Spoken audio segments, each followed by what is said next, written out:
चलिए दोस्तों, आज हम लोग पढ़ते हैं आगे पिछले से। तो कल हम बताए थे आप लोगों को प्रश्नावली 1.2 ख़त्म कर दिए थे। आज 1.3 पढ़ेंगे। इसमें जो क्वेश्चन है वो इम्पोर्टेंट है, सारा क्वेश्चन जितना है, क्योंकि कोई भी अपरिमेय संख्या को सिद्ध करने के लिए पूछा जाता है कि √2 या √3 + 5 ऐसा करके कि ये एक परिमेय संख्या है, इसको सिद्ध करें। तो इसको जानने के लिए सबसे पहले हम लोग प्रमेय 1.3 को आप लोग पढ़िएगा जा करके, ठीक है। केवल उसको पढ़ने से आप लोग समझ में आ जाएगा, नहीं तो हम यहाँ पर सीधे उदाहरण बता रहे हैं, यानी कि प्रमेय 1.4 उसमें जो उदाहरण दिया गया है उस उदाहरण से आप लोग समझ सकते हैं। तो प्रमेय 1.4 में क्या है, √2 एक अपरिमेय संख्या है, इसको सिद्ध करना है, ठीक है। तो और हम लोग स्टार्ट करते हैं। सबसे पहले कि आज के लिए फर्स्ट में सभी को वेलकम विजिट करने के लिए, और आप लोग से यही अनुरोध करूंगा कि आप लोग पढ़िए। ऐसा नहीं कि एक वीडियो देखें छोड़ दिए, या तो 10th में हैं तो जितने सर बताते हैं वही पढ़ के आते हैं घर में, मतलब किताब छोड़ देते हैं, फिर रिवीजन नहीं करते। चाहे कहीं भी आप पढ़ते होंगे, स्कूल में पढ़ते होंगे, कोचिंग में पढ़ते होंगे, या तो अगर हम मेरा भी वीडियो देख रहे होंगे, यहाँ से भी पढ़ रहे हैं, तो भी आप रिवीजन नहीं कीजिएगा तो भूल जाइएगा। मैथ एक ऐसा सब्जेक्ट है कि अगर रिवीजन करते जाइएगा शुरू से, तो हमको लगता है कि आपका इतना पकड़ मजबूत हो जाएगा कि एग्जाम आते आते आपको रिवीजन करने की जरूरत भी नहीं पड़ेगा। शायद केवल देखिएगा ना, दिमाग में आ जाएगा और समझिएगा तब। बिना समझे हुए मैथ का एक भी क्वेश्चन नहीं बनेगा। और इसके लिए आप लोगों को जहाँ भी जब भी पढ़ते हैं मैथ, उसको बहुत ही ध्यान से देखना पड़ेगा, कैलकुलेशन या क्या बता रहा है। अगर कुछ डाउट रह गया होगा, अगर कहीं रह जाता है स्कूल कहीं भी, तो उसमें आप जा कर के सर से डाउट क्लियर कर लें, ठीक है। तो क्योंकि ये सब बोर्ड मतलब क्या कहते हैं, क्वेश्चन मैथ का ना, जब किसी को अगर नहीं समझ में आएगा, सबसे टफ लगता है, जिसको समझ में आ जाएगा वो सबसे आसान सब्जेक्ट है। मैथ या तो सबसे टफ है या तो सबसे आसान है, लेकिन किस लिए, जब आप समझ रहे हैं तो आसान है, नहीं समझ रहे हैं तो टफ है। लेकिन अगर समझ जाइएगा ना, तो मैथ के अलावा दूसरा सब्जेक्ट पढ़ने का मन ही नहीं करेगा, मतलब लगेगा कि उससे अच्छा तो यही है। बहुत लोगों का कहना ये भी रहता है, जिसको समझ में नहीं आता है कि मैथ में जो बताया जाता है वो हम पढ़ के क्या करेंगे, है ना, कि क्या करेंगे आगे ज़िंदगी में, कहाँ काम देगा। वो काम देगा वही कैलकुलेशन में काम देता है। और अगर लाइफ में यहाँ से तुमको सोचने समझने की जो शक्ति है उसको डेवलप करता है दिमाग में, ताकि आगे को ऐसा डिसीजन कुछ लेना पड़े, सिचुएशन आ जाए जहाँ पे तो खुद से सोच सकें, क्षमता क्रिएट होता है। सबसे बड़ी मतलब वजह जो है मैथ सब्जेक्ट का यही है। कोई भी क्लास में मैथ क्यों दिया जाता है, कैलकुलेशन मजबूत करने के लिए, और कैलकुलेशन के बाद में जो स्टेप पढ़ाया जाता है उसमें भी आपके सोचने समझने की क्षमता को इम्प्रूव करने के। तो चलिए ठीक है, आप लोग तो समझदार है, ऐसे ही समझ गए होंगे। आगे बताते हैं, ठीक है। तो हम लोग चलिए स्टार्ट करते हैं कि प्रमेय जो है, प्रमेय 1.4 इसको क्या सिद्ध करना है कि √2 एक अपरिमेय संख्या है। क्या करना है, √2 एक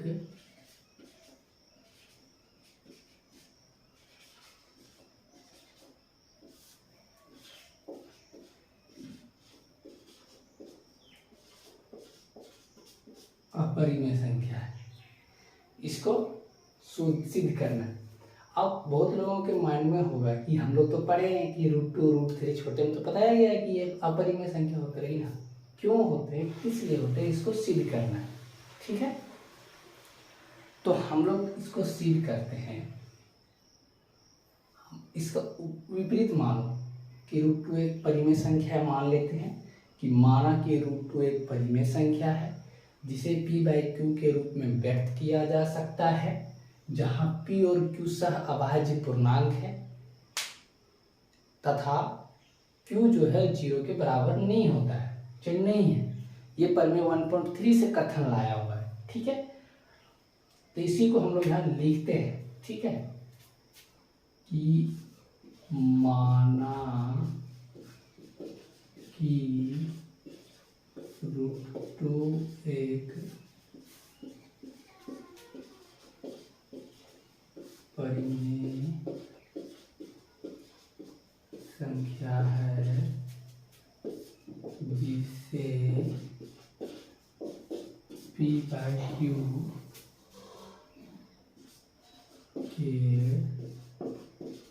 के रूप में व्यक्त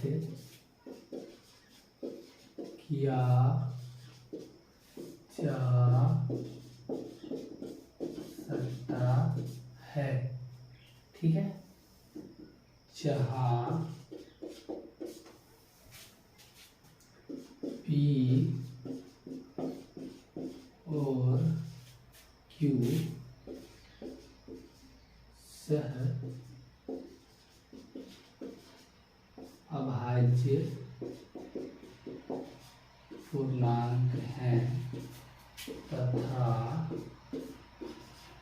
q 0 के बराबर नहीं है, ठीक है। ये कथन है, क्या है, कथन है। ये कथन समझ गए कि हम लोग मान लिए √2 एक परिमेय संख्या है जिसे p/q के रूप में व्यक्त किया जा सकता है, क्योंकि ये परिमेय संख्या रहता है वो p/q के रूप में रहता है और जो अपरिमेय संख्या रहता है वो p/q के रूप में नहीं रहता है। अब इसके आगे हम लोग मानेंगे कि जब माने कि √2 एक परिमेय संख्या जिसे p/q के रूप में व्यक्त किया जा सकता है, यानी कि √2 बराबर लिखते हैं हम लोग p/q, ये लिखे हुए हैं आप, ठीक है। अब इसके आगे हम लोग लिखेंगे कि p बराबर क्या हो जाएगा, √2q, यही होगा, ठीक है। अब इसके आगे फिर लिखते हैं कि दोनों तरफ वर्ग करने, क्योंकि इस रूट को हटाएंगे या वर्ग इसलिए करेंगे आगे समझ में आ जाएगा। यही इसी तरह से परिमेय 1.3 में भी बताया गया और इसी तरह से पढ़ना भी यार। ये एक चीज और हम बोल गए थे, ये इम्पोर्टेंट है एग्जाम के व्यू से। ऐसा इस तरह से जितना भी क्वेश्चन रहेगा, √2 यहाँ रहे, √5 रहे, √3 रहे, या √3 + 5 रहे, √3 - 1 रहे, मतलब कुछ भी रहो जो एक अपरिमेय संख्या सिद्ध कीजिए, वो वाला क्वेश्चन सब एग्जाम के व्यू से इम्पोर्टेंट है। अगर हम पिछले के हिसाब से अगर पैटर्न रहेगा एग्जाम का तो एक क्वेश्चन अनिवार्य एक न एक रहता है, चाहे जो भी रहे यहाँ पे, लेकिन ये क्वेश्चन रहता है। हम लोग के टाइम में ये सिलेबस में कंफर्म था और अगर सिलेबस आने पर आप लोगों को भी बता दिया जाएगा, चाहे हम बता दूंगा कि ये कंफर्म रहेगा कि नहीं रहेगा। पिछले के हिसाब से शायद ये क्वेश्चन नहीं पूछा था, लेकिन उस हम लोग के टाइम मतलब एक तो लॉकडाउन के पहले सिलेबस में रहता था, इसलिए भी आई, इसको पढ़ लेना बहुत जरूरी है। अब हम लोग इसको लिखते हैं दोनों तरफ वर्ग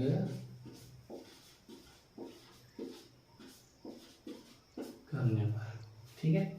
तो मेरा आ जाएगा p² बराबर 2q², यही आएगा, ठीक है। उसके बाद में जब इतना हम लोग लाएंगे तो यहाँ पे लिखेंगे कि p², चूंकि p² 2 से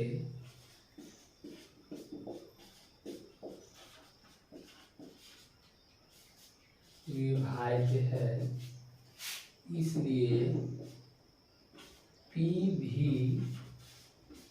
2 से विभाज्य होगा।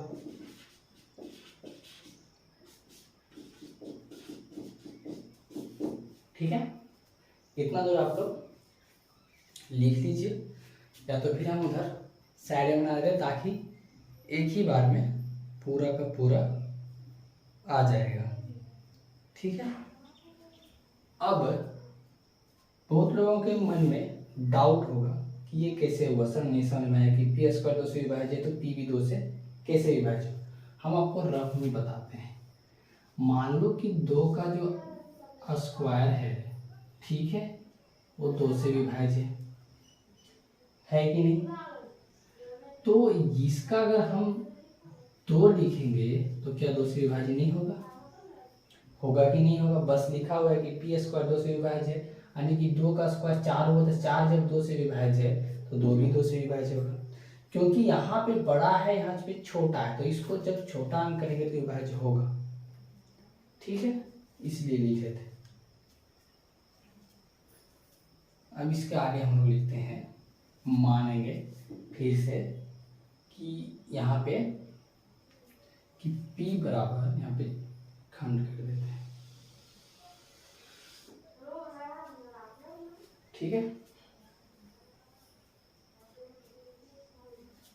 हम लोग लिखेंगे P बराबर 2B, ठीक है। माने, क्यों माने? बहुत ही, ये भी बहुत लोगों का क्वेश्चन है कि यहाँ 2B ही क्यों लिखें सर। देखो 2B की जगह में आप कुछ भी लिख सकते हैं, और बराबर कैसे लिखें हम बताते हैं कि अगर P जो है, अरे मान लो कि यहाँ पे हम जैसे लिखें कि पी स्क्वायर ही रहे या P ही रहे, 2 लिखा हुआ है, 2 से यहाँ विभाज्य है, तो यहाँ पर 2 है, अगर यहाँ पे 4 भी रहेगा पी स्क्वायर की जगह में तो 2 से विभाज्य होगा। तो 2 में जितना गुना करेंगे बराबर ला सकते हैं। अगर यहाँ 4 रहेगा तो 2 पी लिखेंगे, बी के 2 में 2 बिठा के 2 में 4 कर देंगे तो दोनों बराबर आ गए, ठीक है। और परमे में यहाँ पे सी माना हुआ है, लेकिन हम लोग बी मान के चलते हैं क्योंकि बी अच्छा लगता है थोड़ा लिखने में। यहाँ भी करेंगे दोनों तरफ वर्ग करने पर,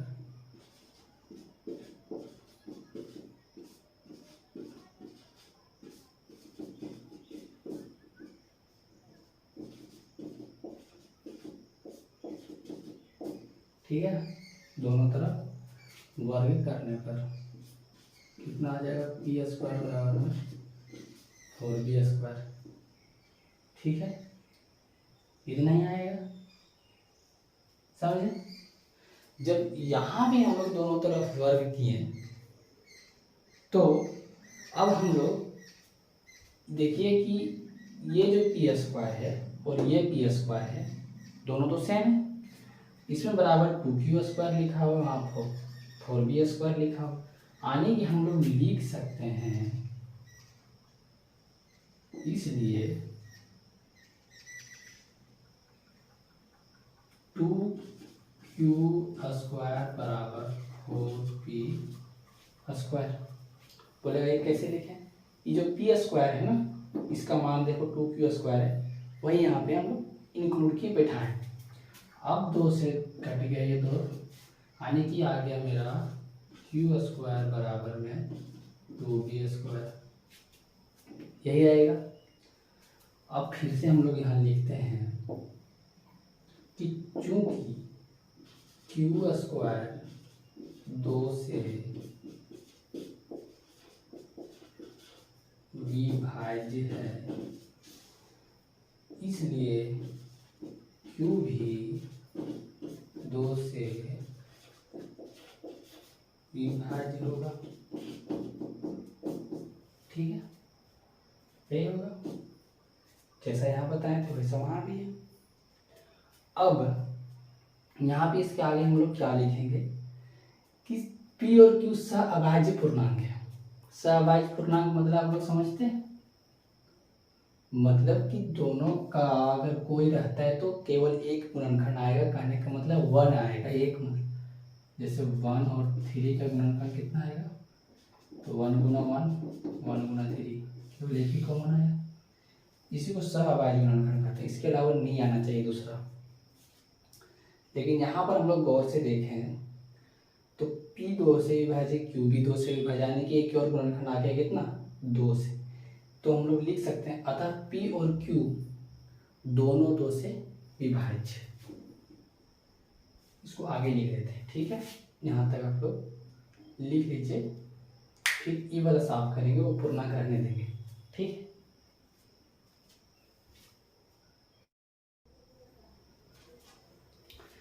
हम लोग आगे देखते हैं। हम लोग यहाँ पे देखे थे कि Q भी 2 से विभाज्य होगा, यही लिखे थे।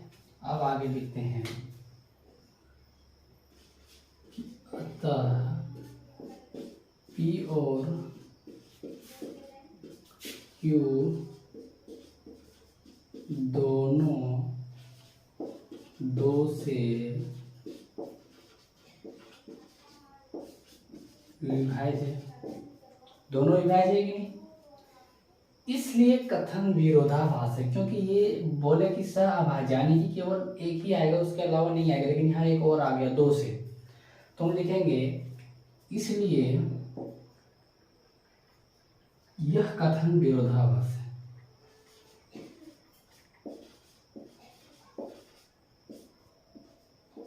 यह कथन विरोधाभास आने की गलत है। और वो कैसे आया? बोलेगा विरोधाभास कैसे आया? क्योंकि हम लोग गलत माने। अगर परिमेय संख्या है तो उसको हम लोग परिमेय संख्या मान लिए, इसलिए ये गलत आया। तो इसलिए √2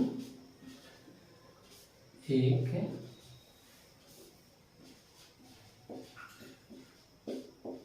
अपरिमेय संख्या है। अब आप लोग अगर एक समझ गए होंगे तो सारा इसी तरह से बनेगा। यहाँ पे अगर √3 भी रहेगा तो सेम इसी तरह उतार देना है। जहाँ जहाँ पर √2 है वहाँ √3 कर देना है। जहाँ P/Q माने √2 को वहाँ √3 को मानना है। P बराबर यहाँ √2Q लिखे थे, उसमें √3Q लिखना है। दोनों तरफ वर्ग कीजिएगा, P² कीजिएगा तो मतलब दोनों तरफ वर्ग कीजिएगा तो इधर P² आ जाएगा, उधर 3Q² आ जाएगा। फिर नीचे में लिखेंगे कि अगर P² 3 से विभाज्य है तो P भी 3 से विभाज्य होगा। फिर हम लिखेंगे P बराबर मानेंगे 3B, ठीक है। जब P बराबर 3B मानेंगे फिर दोनों तरफ वर्ग करेंगे तो P² बराबर 9B² आएगा, ठीक है। अब फिर नीचे हम लोग क्या करेंगे, इसका जो मान है यहाँ पे लिखे थे, जिस तरह से P का स्क्वायर का मान लिखे थे यहाँ 2Q², उसको 3Q² बराबर में 9Q² आएगा। 3 से कट जाएगा यानी कि P² बराबर आ जाएगा 3Q²। फिर लिखेंगे कि Q² जो मेरा है वो 3 से ना, Q² 3 से विभाज्य है तो Q भी 3 से विभाज्य होगा। अतः P और Q दोनों 3 से विभाज्य है, इसलिए कथन विरोधाभास है। √3 एक अपरिमेय संख्या है। आने की समझ जहाँ पर भी √2 है वहाँ √3 रहे, √5 रहे, √7 रहे, कुछ भी रहे, सेम इस तरह बने। अगर हम सारा लिख बनाते हैं यहाँ पर तो लॉन्ग वीडियो बन जाएगा, फिर प्रॉब्लम होता है हमको अपलोड करने में भी अभी। तो इसलिए हम बता दिए। अगर फिर भी नहीं समझ में आएगा तो आप मैसेज कीजिएगा, हम जरूर इसके लिए बना के भेज देंगे, ठीक है। अब हम आपको बताता हूँ इसमें सीधे सी कि √3 है, उदाहरण 9 में हो तो बन जाएगा, बोल दिए। उसके बाद में 5 - √3 है, ठीक है। उदाहरण 10 इसको भी हम बता देते हैं कि 5 - √3 कैसे होगा, बहुत ही आसान है, ठीक। इसके आगे आप लोगों को मिलेगा नेक्स्ट पार्ट में, ठीक है दोस्तों। क्योंकि वीडियो बहुत ज़्यादा लॉन्ग हो जाता है तो फिर बहुत लोगों का मन नहीं देखने का करता है, इसलिए 20-20 मिनट का सोचे बनाएं।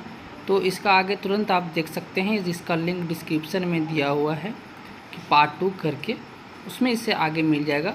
और उसमें आपको 1.3 का पूरा ख़त्म मतलब सिलेबस है, वहाँ तक है। और आप लोग देखिए, ज़रूर देखिएगा। 2 वीडियो है तो क्या तुरंत डिस्क्रिप्शन में मिल जाएगा, या तो फिर आप वहीं पे दिख जाएगा, ठीक है। इसके आगे है क्वेश्चन नंबर है प्रमेय 1.4 के बाद, और उदाहरण भी है कुछ उसमें, ठीक है। तो तब तक के लिए आप सभी को धन्यवाद, बाय और जय हिंद, जय भारत।